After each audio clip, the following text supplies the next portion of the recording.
My fiance threatened to throw me out of the house and call off the engagement 4 times because I did not wash the dishes. Now I am letting him pick up his mess forever. Plus one update. My partner and I have been together for nearly 6 years. He has honestly been the most amazing, wonderful and supportive person in my life. He doesn't just make me happier, he makes me healthier. He's been fantastic in every way imaginable. He used to make me feel so safe and warm. He used to do things like when we stayed in hotels, he'd always take the side of the bed nearest the door and he'd come with me on my old morning commute because he knew I didn't like taking trains even though it added 30 minutes to his commute. He makes me laugh like no tomorrow. He once sent me to the doctor after I laughed so hard I pulled a muscle. He's smart and really quick-witted. I've never laughed like I do with him. He'd do little things like coming home with a teddy bear just because it reminded him of the teddy my grandpa gave my mom when she was a kid that he saw once in a photo. He'd do big things like spending months painstakingly teaching me how to drive or driving 8 hours across the country and spending 3 days in quarantine just to see me at Christmas. When I changed meds and gained an alarming amount of weight, he woke up an hour before he needed to and worked out with me every morning for a year. I always struggled with the cold shoulder during arguments, which he always told me was him cooling off so the argument didn't escalate,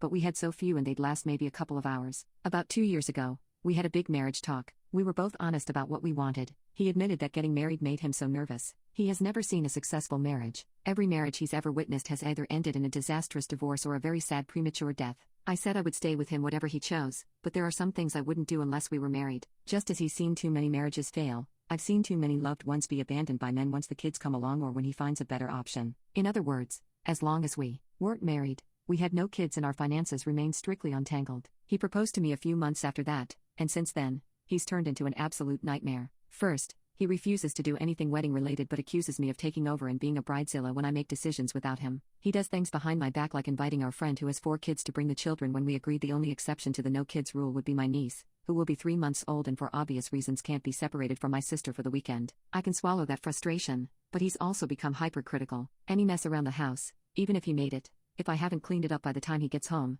he refuses to talk to me. I work from home so I usually do a lot of the chores like the dishwasher in my lunch break, but sometimes I don't have time. This is a busy time of year, and while my job is usually constrained to 9 to 5, in the last few weeks, I've had to work until 8 or 9. When he stormed in last night angry that he had to clean the kitchen and I pointed out I'd been working for 12 hours straight, he looked me in the eyes and said so. He's threatened to throw me out the house and call off the engagement 4 times because of this. He's stopped initiating intimacy. I've come to dread the sound of the door unlocking because he can't go 5 minutes without finding a problem to have with me. It's so bad that my mother, who was ready to adopt him a year ago, is refusing to be the witness who signs our marriage certificate. I've asked to call off the wedding, go back to being just girlfriend and boyfriend, but he says he really does want to get married and he's just doing all of this to make sure he's making the right choice. Increasingly though, all he's done is convince me I'm making the wrong one. Update: I'm back in with my parents, which is awful. I hate it. I feel like a teenager again. They're being very supportive, and I'm grateful I had somewhere to go, but the house is so loud that I forgot what it was like. I'm trying to find an affordable apartment,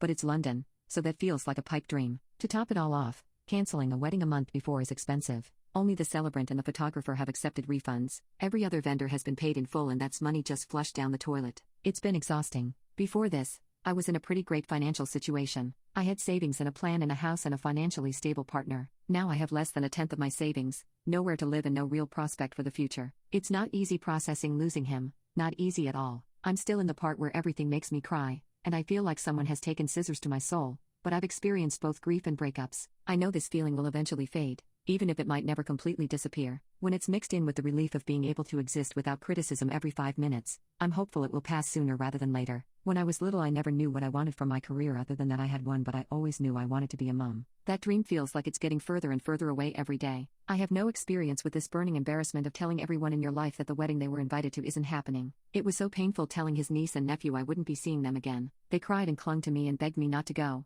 and they ripped my heart out. A divorce would be easier because then we'd have a legal framework for all of this. Instead I have to decide if I want to take him to court for the custody of my cat when I don't have a proper place to house her, but she's my cat. You might have noticed I've avoided really talking about my ex. We're communicating through our parents. He tried to reach out several times, but if I talk to him, I know I will do what I always do. I will buckle and take him back because I love him very much. I've been in therapy, and my therapist has to keep reminding me to love myself more than I love him. I miss him anyway. He's promised to change, promised couples counseling, promised he knows he was wrong, but he also hasn't said the word sorry yet. Such a small word, and yet so telling. He's been generally pretty accommodating to me. Expenses have been split 50-50, which is fair but certainly a worse deal for me. He left the house so I could gather my things in peace. I can tell from the state of it this has hit him hard. The cats have been the only sticking point, and I understand why. The house is old and creaks. Being there alone isn't fun.